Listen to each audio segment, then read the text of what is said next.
आशीष दे गई सो हर्ष चले हनुमान। मंगल भवन मंगल हारी द्रभो सुदशरथ अजिर बिहारी। निश्चर एक सिंधु महरही करि माया नभ के खग गहई। जीव जंतु जे गगन उड़ाई जल बिलोक तिनके परिछाई।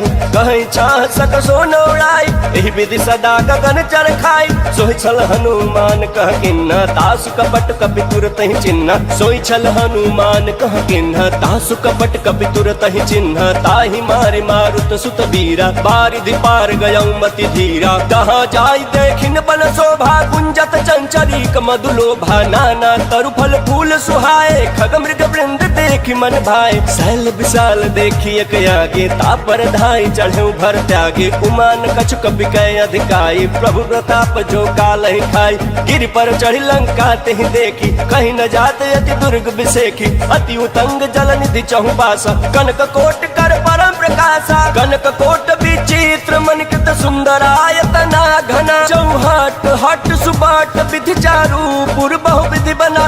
गजबाज खच्चर निकार पदचर रथ बरूथ निको गन। बहुरूप निश्चर जूथ अति बल सेन बरलत नहीं बन। वन बाघ उपवन बाटिका सरकूप बापी सोहई। नर नाग सुर गंधर्व कन्या रूप मुनि मन मोहई। कहु मल देह विशाल शैल समान अति बल गर्जहि। नाना अखारन भी रही बहुविधि एक एकन तर जहि। करि जतन भटकोटि न विकट तन नगर चहु दिशि रक्षहि। कहु मही समानुष धेनु खर यज खल निशाचर भक्षहि। एहि लागी तुलसीदास इनकी कथा कछुए कहे कही। रघुवीर सर तीरथ शरीर त्याग गति पहि सही। मंगल भवन मंगल हारी द्रभो सुदशरथ अजिर बिहारी। पुर रखवारे देखी बहु कपि मन किन्ह विचार। अति लघु रूप धरो निसी नगर करो पैसार। मंगल भवन मंगल हारी द्रभो सुदशरथ अजिर बिहारी। मसक समान रूप कपि धरी लंक ही चले सुमिरि नर हरि। नाम लंकिनी एक निश्चरी सो कह चल सी मोहिनींदरी। जाने नहीं मरमु सठ मोरा मोर आहार जहाँ लगी चोरा। मुठिका एक महाकपि हानि रुधिर बमत धरनी धन मानी। पुनि संभारी उठी सो लंका जोरी पान कर विनय सशंका। जब रावण ही ब्रह्मवर दिन्हा चलत बिरंच कहा मोहि चिन्हा। विकल होश तय कपि के मारे तब जाने सुनिश्चर संघारे। तात मोर अति पुण्य बहुता देखे नयन राम कर दूता। मंगल भवन मंगल हारी द्रभो सुदशरथ अजिर बिहारी। तात स्वर्ग अपवर्ग सुखा धरिय तुलाई कयंग। तूलन ताही सकल मिली जो सुख लव सतसंग। मंगल भवन मंगल हारी द्रभो सुदशरथ अजिर बिहारी। प्रविशि नगर की जय सब काज हृदय राख कौशलपुर राजा। गरल सुधारि पुकर ही मिताई गोपद सिंधु अनल सितलाई। गरुड़ सुमेरु रेणु समताही राम कृपा करि चितवा जाहि। अति लघु रूप धरऊ हनुमाना बैठा नगर सुमिर भगवाना। मंदिर मंदिर प्रतिकर शोधा देखे जहाँ था अगणित जोधा। गयऊ दशानन मंदिर माही अति विचित्र कहीं जात सुनाही। शयन किए देखा कपि तेहि मंदिर महुन दिखी बैदेहि। भवन एक पुनि दीख सुहावा हरि मंदिर तह भिन्न बनावा। मंगल भवन मंगल हारी द्रवहु सुदशरथ अजिर बिहारी। रामायुध अंकित गृह शोभा बरन जाई। नव तुलसी का वृंद तहाँ देखी हर्ष कपिराई। मंगल भवन मंगल हारी द्रवहु सुदशरथ अजिर बिहारी। लंका निश्चर निकर निवासा यहाँ कहाँ सज्जन कर बासा। मन महु तरक करे कपि लागा तेहि समय विभीषण जागा। राम राम तेहि सुमिरन किन्हा हृदय हर्ष कपि सज्जन चिन्हा। एहि सन हठि करि हऊ पहचानी साधु ते होई न कारज हानि। विप्र रूप धरि बचन सुनाई सुनत विभीषण उठित आए। कर प्रणाम पूछी कुशलाई विप्र कहूँ निज कथा बुझाई। कि तुम हरिदासन मन कोई मोरे हृदय प्रीत अति होई। कि तुम राम दीन अनुरागी आयहु मोहि करन बड़ भागी। मंगल भवन मंगल हारी द्रवहु सुदशरथ अजिर बिहारी। तब हनुमंत कही सब राम कथा निज नाम। सुनत जुगल तन पुलक मन मगन सुमिर गुण ग्राम। मंगल भवन मंगल हारी द्रवहु सुदशरथ अजिर बिहारी। सुनहु पवन पवन सुत रहनी हमारी चिमी दसननि महु जीभ बिचारी तात कबहु मोहि जानिया ना था करी है कृपा भानुकुल ना था तामस तन कछु साधन नाही प्रीत न पद सरोज मन माही अब मोहि भा भरोसा हनुमंता बिनु हरि कृपा मिलहि नहीं संता जो रघुवीर अनुग्रह किन्ना तो तुम मोहि दरसु हट दिना सुनहु विभीषण प्रभु कह रीति करहि सदा सेवक पर प्रीति कहूँ कवन मैं परम कुलीना कपि चंचल सबहि विदीना रात ले जो नाम हमारा तेहि दिन ताहि न मिले हारा मंगल भवन मंगल हारी द्रवहु सुदशरथ अजिर बिहारी असमय अधम सखा सुनु मोहु पर रघुवीर किन्हि कृपा सुमिरी गुण बड़े बिलोचन नीरा मंगल भवन मंगल हारी द्रवहु सुदशरथ अजिर बिहारी जानतहु अस स्वामी बिसारी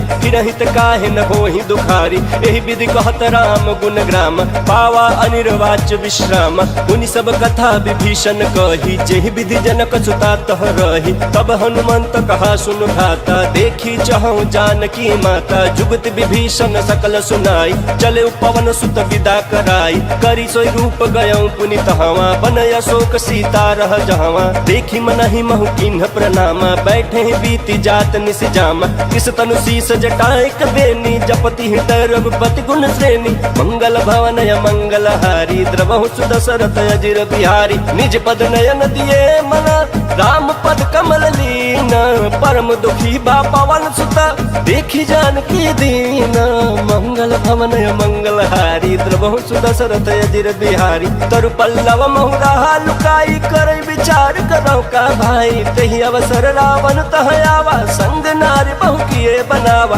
बहु विधि खल सी तही समझावा साम दाम भय भेद दिखावा कह रावण सुन सुमुख सयानी मंदोदरी आदि सब रानी तव अनुचर करऊं पन मोरा एक बार बिलोक ममोरा त्रिन धरि ओट कहति बैदेही सुमिरि अवधपति परम सनेही सुन दस मुख खाद्य होत प्रकाशा कबहु किनल नी करई विकासा यस मन समझ कहति जानकी खल सुध नहीं रघुवीर बान की सट सुने हरिया नहीं मोही अधम नीलाज लाज नहीं तो ही मंगल भवन मंगल हारी द्रवहु सुदशरथ अजिर बिहारी आप ही सुनि खाद्योत सम राम ही भानु समान परुष बचन सुनि काढ़ी असी बोला अति खिसियान मंगल भवन मंगल हारी द्रवहु सुदशरथ अजिर बिहारी सीता तय मम कृत अपमान कटि हूँ तव सिर कठिन कृपान नाही तो सपदि मानु मम बानी समुख होति नत जीवन हानि श्याम सरोज दाम सम सुंदर प्रभु भुज कर सम दस कंधर सुभुज कंठ की तव यस घोरा सुन सट यस प्रवान पन मोरा चंद्र हास हरु मम परितापम रघुपति बिरह नल सन जातम शीतल निशित बहसि बर धारा कह सीता हरु मम दुख भारा सुनत बचन पुनि मारन धावा मैं तनया कही नीति बुझावा कहि सी सकल निश्चरि न बोलाई सीता ही बहु विधि त्रास हो जाई मास दिवस महु कहा न माना तौ मैं मार विकाढ़ी कृपाना मंगल भवन मंगल हारी प्रभु सुदशरथ अजिर बिहारी पवन गयऊं दस कंधर इहाँ पिशाचिन वृंद सीता ही त्रास दिखावही धरहि रूप बहु मंदा मंगल भवन मंगल हारी द्रवहु सुदशरथ अजिर बिहारी त्रिजटा नाम राक्षसी एका रामचरण रति निपुण विवेका सब नव बोली सुनाए सी सपना सीता ही से करहूँ हित अपना सपने वानर लंका जारी जातु धान सेना सब मारी खर आरूढ़ लगन दस सीसा मुंडित सिर खंडित भुज बीसा यही विधि सो दक्षिण दिश जाई लंका मनहु विभीषण पाई नगर फिरी रघुवीर दोहाई तब प्रभु सीता बोली पठाई यह सपना मैं कहूँ पुकारी होई सत्य गए दिन चारी तासु बचन सुनते सब डरी जनक सुता के चरण निपरी मंगल भवन मंगल हारी द्रवहु सुदशरथ अजिर बिहारी जह तह गई सकल तब सीता कर मन सोच मास दिवस बीते मोहि मारहि निश्चर पोच मंगल भवन मंगल हारी द्रवहु सुदशरथ अजिर बिहारी त्रिजटासन बोली कर जोरी महतु विपत्ति संगिन तय मोरी तजो देह करु बेगी उपाय तू सह बिरह अब नहीं सही जाई आनी काठू रच चिता बनाई माँ तू अनल पुनि देहि लगाई सत्य करही मम प्रीति सयानी सुने को श्रवण सूल समबानी सुनत बचन पद कही समुझाए सि प्रभु प्रताप बल सुजस सुनाए सि निशिनय अनल मिल सुन सुकुमारी अस कहि सो निज भवन सिधारी कह सीता विधि भा प्रतिकूला मिली न पावक मिटी न सूला देखियत प्रकट गगन अंगारा अवनि नयावत ये कहु तारा पावक मय शशि श्रवत नयागी मानहु मोहि जानी हत भागी सुनहि विनय मम बिटपय शोका सत्य नाम करु हरु मम शोका नूतन किसलय अनल समाना देहि अगिन जनि करहि निदाना देखि परम बिरहा कुल सीता सोचन कपि कल्प समबीता मंगल भवन मंगल हारी प्रभु सुदशरथ अजिर बिहारी कपि कर हृदय विचार दिनहि मुद्रिका डारी तब जनु अशोक अंगार दिन हर्षि उठी कर कहेऊ मंगल भवन मंगल हारी द्रवहु सुदशरथ अजिर बिहारी तब देखी मुद्रिका मनोहर राम नाम अंकित अति सुंदर चकित चितव मुदरी पहचानी हर्ष विखाद हृदय कुलानी जीति को सकई अजय रघुराई माया ते असि रची न जाई सीता मन विचार कर नाना मधुर वचन बोले हनुमान रामचंद्र गुण बरनय लागा सुनत सीता कर दुख भागा लागी सुनय श्रवण मन लाई आदि हुते सब कथा सुनाई श्रवणामृत जय कथा सुहाई कही सो प्रगट होती किन भाई तब हनुमंत निकट चली गयऊं फिर बैठी मन विस्मय भयऊं राम दूत मैं मातु जान की सत्य शपथ करुणा निधान की यह मुद्रिका मातु मैं आनी दिन राम तुम कह सही दानी नर बानर ही संग कहूँ कैसे कही कथा भय संगत जैसे मंगल भवन मंगल हारी द्रवहु सुदशरथ अजिर बिहारी कपि के वचन सप्रेम सुनी उपजा मन विश्वास जाना मन क्रम वचन यह कृपा सिंधु कर दास मंगल भवन मंगल हारी द्रवहु सुदशरथ अजिर बिहारी हरिजन जानि प्रीति अति गाढ़ी सजल नयन पुलकावल बाढ़ी बूढ़त बिरह जलधि हनुमाना भयउ तात मो कहूँ जल जान अब कहूँ कुशल जाऊं बलिहारी अनुज सहित सुख भवन खरारी कोमल चित कृपाल रघुराई कपि के हेतु धरी निठुराई सहज बान सेवक सुखदायक कबहु कसुरत करत रघुनायक कबहु नयन मम शीतल ताता होई हहि निरखि श्याम मृदु गाता बचनु न आव नयन भरे पारी अह नाथ हो निपट बिसारी देखी परम बिरहा कुल सीता बोला कपि मृदु बचन विनीता मातु कुशल प्रभु अनुज समेता तब दुख दुखी सुकृपा निकेता जन जननी मानहु जयउना तुम ते प्रेम राम के दूना मंगल भवन मंगल हारी द्रवहु सुदशरथ अजिर बिहारी रघुपति कर संदेश अब सुनु जननी धर धीर अस कहि कपि गद गद भयऊ भरे बिलोचन नीरा मंगल भवन मंगल हारी द्रवहु सुदशरथ अजिर बिहारी कहु राम वियोग तब सीता मोह कहु सकल भय विपरीता नव तरु किसलय मनहु कृसानु काल निशा सम निश शशि भानु कुबलय विपिन कुंत बन सरिसा बारिद तपत तेल जन बरिसा जे हित रहे करत ते पीरा उरग श्वास सम त्रिविध समीरा कहूँ ते कछु दुख घटी होई काहि कहो यह जान न कोई तत्व प्रेम कर मम अरु तोरा जानत प्रिया एक मन मोरा सो मन सदा रहत तोहि पाहि जानु पी तुरस यत नहीं माही प्रभु संदेश सुनत बैदेहि मगन प्रेम तन सुध नहीं देहि कह कपि हृदय धीर धरु माता सुमिर राम सेवक सुख दाता उर आनहु रघुपति प्रभुताई सुनि मम बचन तजहु कदराई मंगल भवन मंगल हारी द्रवहु सुदशरथ अजिर बिहारी निश्चर निकर पतंग सम रघुपति बान कृसानु जननी हृदय धीर धरु जरे निशाचर जानो मंगल भवन मंगल हारी द्रवहु सुदशरथ अजिर बिहारी जो रघुवीर होति सुध पाई करते नहीं विलंब रघुराई राम बान रवि हुए जान की तम बरूत कह जातु धान की अब ही मात मैं जाऊं लवाई प्रभु आयस नहीं राम दुहाई कछुक दिवस जननी धरु धीरा कपिन सहित आई हहि रघुवीरा निश्चर मारी तो ही लय जय हहि तिहु पुर नारदाद जसु गए हैं सुत कपि सब तुम ही समाना, जातु दान अति भट बलवान। मोरे हृदय परम संदेहा, सुनि कपि प्रगट किन्ह निज देहा। कनक भूधराकार शरीरा, समर भयंकर अति बलबीरा। सीता मन भरोस तब भयउ, पुनि लघु रूप पवन सुत लयउ। मंगल भवन मंगल हारी, द्रवहु सुदशरथ अजिर बिहारी। सुन माता शाखा मृग, नहीं बल बुद्धि विशाल। प्रभु प्रताप ते गरुड़हि, खै परम लघु ब्याल।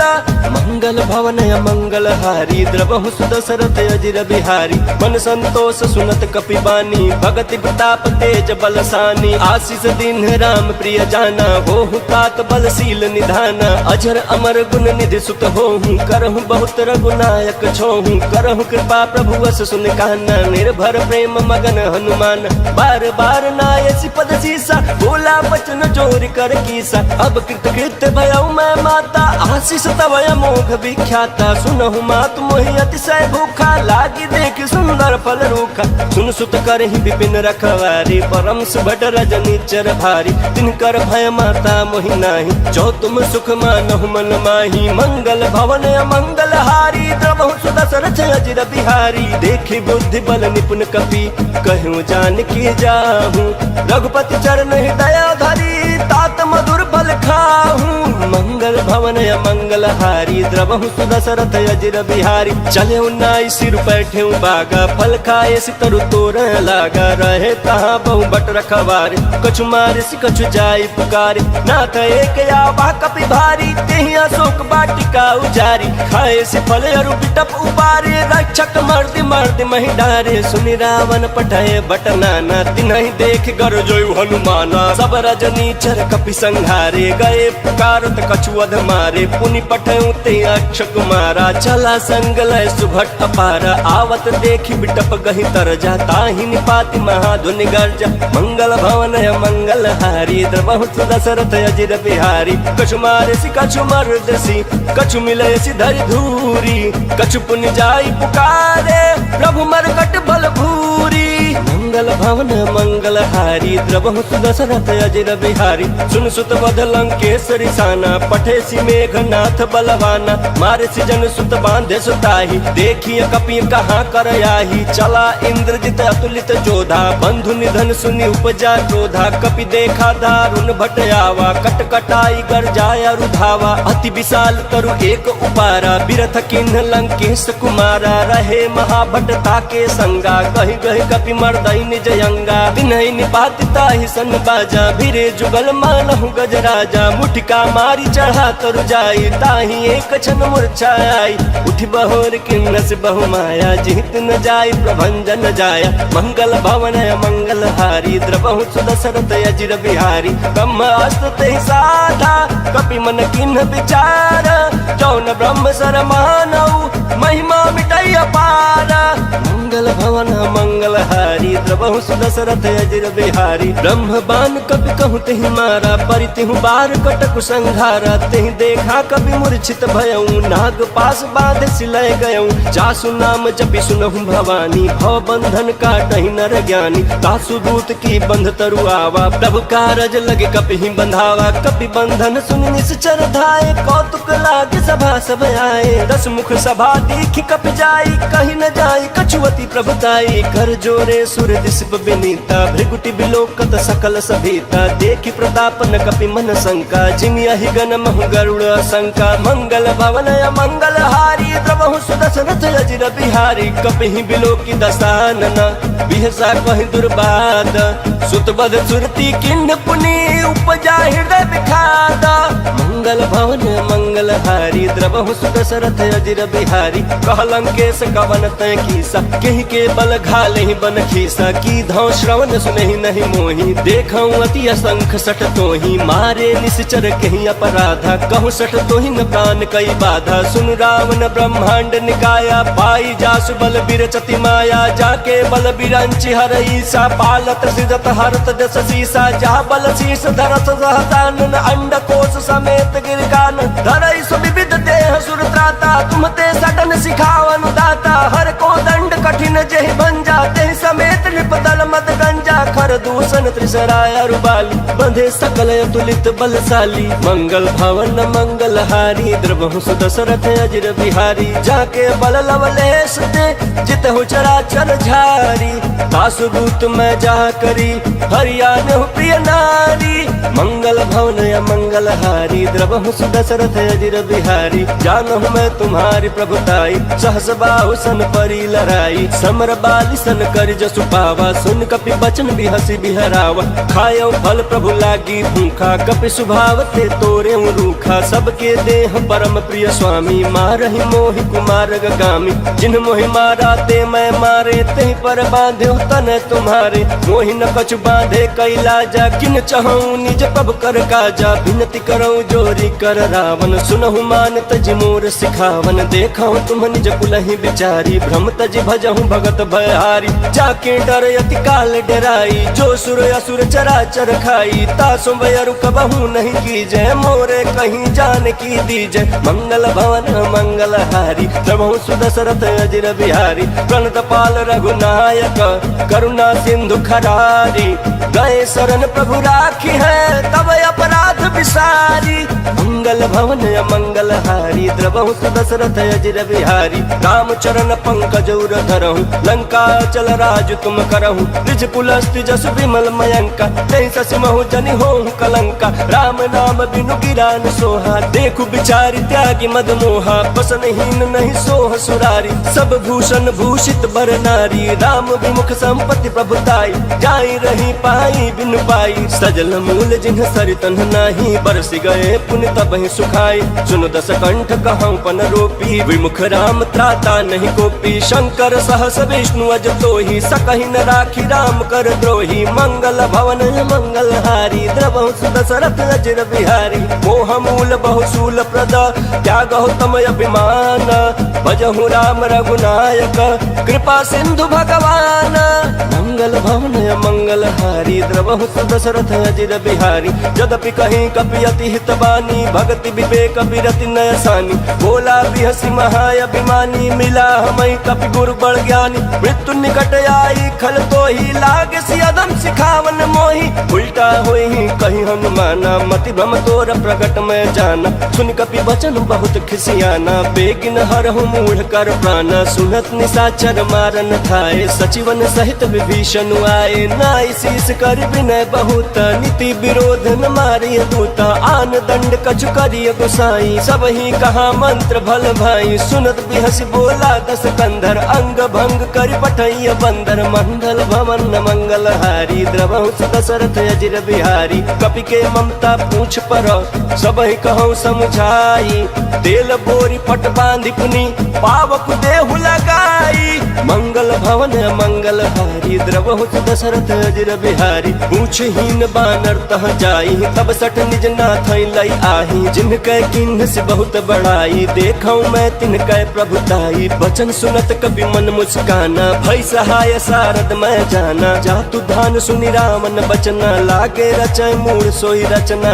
रहान नगर बसन घृत तेला बाढ़ी पूछ किन्ह कपि खेला कौतुक कहाँ आए पुरवासी मारे चरण करहि बहुहासी बाजहि ढोल देहि सब तारी नगर फेर पुनि पूछ प्रजारी पावक जरत देखी हनुमंता भयो परम लघु रूप तुरंता निबुक चढ़े कपि कनक अटारी भई सभीत निशाचर नारी मंगल भवन मंगल हारी द्रवहु सुदशरथ अजिर बिहारी हरि प्रेरित तेहि अवसर चले मरुत 49 अट्टहास करि गर्जा कपि बड़ी लाग आकाश मंगल भवन मंगल हारी द्रवहु सुदशरथ अजिर बिहारी देह विशाल परम हरुआई मंदिर तेह मंदिर चढ़ाई चढ़ई नगर भालोग बिहाला चपट लपट बहु कोटि कराला तात मातु हा सुनिय पुकारा यही अवसर को हम ही उबारा हम जो कहे यह कपि नहीं होई, बानर रूप धरे सुर कोई, साधु अवज्ञा कर फलु ऐसा, जरई न दया नाथ कर जैसा।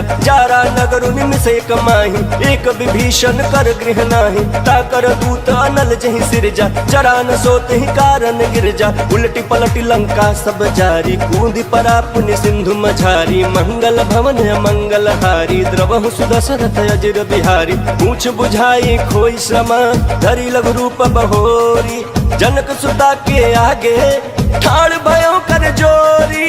मंगल भवन मंगल हारी, द्रवहु सुदशरथ अजिर बिहारी। मातु मोहि दीजे कछु चिन्ह, जैसे रघुनायक मोहि दिन्हा। चूड़ा मणि उतारी तब दयऊ, हर्ष समेत पवन सुत लयऊ। कहूँ तात यस मोर प्रणाम, सब प्रकार प्रभु पूरन काम। दीन दयाल बिरद संभारी, हरहु नाथ मम संकट भारी। तात शक्र सुत कथा सुनाए हूँ, बान प्रताप प्रभु समुझाए। मास दिवस महु नाथ न आवा, तो पुनि मोहि जियत नहीं पावा। कहूँ कपि के विधि राखो प्राण, तुम्हु तात कहत अब जाना। तोहि देखी शीतल भय छाती, पुनि मुकहु सोई दिन ओसराती। मंगल भवन मंगल हारी, द्रवहु सुदशरथ अजिर बिहारी। जनक सुत ही समझाई करी, बहुविध धीरज दीन। चरण कमल सिरुनाई कपि, गवनु राम पहिकीन। मंगल भवन मंगल हारी, द्रवहु सुदशरथ अजिर बिहारी। चलत महाधुनि गर्ज सिभारी, गर्भ श्रवहि सुनि निश्चर नारी। नागे सिंधु यही पारहि आवा, शब्द किलकिला कपिन सुनावा। हर्षे सब बिलो की हनुमाना, नूतन जन्म कपिन तब जाना। मुख प्रसन्न तन तेज विराजा, किन्ह श्री रामचंद्र कर काजा। मिले सकल यति भय सुखारी, तलफत मीन पाव जिमि बारी। चले हर्षि रघुनायक पासा, पूछत कहत नवल इतिहास। तब मधुबन भीतर सब आए, अंगद सम्मत मधुफल खाए। रखवारे जब बरजन लागे, गोष्ठी प्रहार हनत सब भागे। मंगल भवन मंगल हारी, द्रवहु सुदशरथ अजिर बिहारी। जाए पुकारे ते सब, बन उजार जुबराज। सुन सुग्रीव हरषि कपि, करियाए प्रभु काज। मंगल भवन मंगल हारी, द्रवहु सुदशरथ अजिर बिहारी। जौन होती सीता सुधि पाई, मधुबन के फल सकहि के खाई। यही विधि मन विचार कर राजा, आई गए कवि सहित समाजा। आई सबन नावा पद सीसा, मिलऊ सबन अति प्रेम कपीसा। पूछी कुशल कुशल पद देखी, राम कृपा भा काज बिसेखी। नाथ काज किन्हे हनुमान, राखे सकल कपिन के प्राण। सुन सुग्रीव बहुरी ते ही मिले हूँ, कपिन सहित रघुपति पहि चले हूँ। राम कपिन जब आवत देखा, किए काज मन हर्ष बिसेखा। बटिक शिला बैठे दो भाई, परे सकल कपि चरणन जाई। मंगल भवन मंगल हारी, द्रवहु सुदशरथ अजिर बिहारी। प्रीति सहित सब भेंटे, रघुपति करुणा पुंज। पूछ कुशल नाथ अब, कुशल देख पद कंज। मंगल भवन मंगल हारी, द्रवहु सुदशरथ अजिर बिहारी। जामवंत कह सुन रघुराया, जा पर नाथ करहु तुम दाया। ताहि सदा शुभ कुशल निरंतर, सुर नर मुनि प्रसन्नता ऊपर। सोई विजयी विनयी गुण सागर, तासु सुजसु त्रैलोक उजागर। प्रभु की कृपा भयउ सब काजू, जन्म हमार सुफल भायाजू। नाथ पवन सुत किन्हि सुकरनी, सहसहु मुख न जाई सो बरनी। पवन तनय के चरित सुहाए, जहमवंत रघुपति सुनाए। सुनत कृपा निधि मन अति भाई, पुनि हनुमान हरषि अलाय। कहूँ तात के बात जान की, रहति करति रक्षा स्वप्राण की। मंगल भवन मंगल हारी, द्रवहु सुदशरथ अजिर बिहारी। नाम पाहरू दिवस निशि, ध्यान तुम्हार कपाट। लोचन निज पद जंत्रित, जाहि प्राण के ही बाट। मंगल भवन मंगल हारी, द्रवहु सुदशरथ अजिर बिहारी। चलत मोहि चूड़ा मन दिन्हि, रघुपति हृदय लाई सोई लिन्हि। नाथ जुगल लोचन भरी बारी, वचन कहे कछु जनक कुमारी। अनुज समेत गहे हूँ प्रभु चरना, दीन बंधु प्रणतारति हरना। मन क्रम वचन चरण अनुरागी, कहीं अपराध नाथ हो त्यागी। अवगुण एक मोर मैं माना, बिछुरत प्राणन किन्ह पयाना। नाथ सुनो नयनन को अपराधा, निसरत प्राण कराई हटि बाधा। विरह अगिन तनु कूल समीरा, श्वास जरई छन माहि शरीरा। नयन श्रवहि जल निज हित लागी, जरय न पावन देह बिरहागी। सीता कहे अति विपति विशाला, विनहि कहे भलि दीन दयाला। मंगल भवन मंगल हारी, द्रवहु सुदशरथ अजिर बिहारी। निमिष निमिष करुणा निधि, जाहि कल्प समतीति। बेग चलिया प्रभु आनिया, भुजबल खल दल जीती।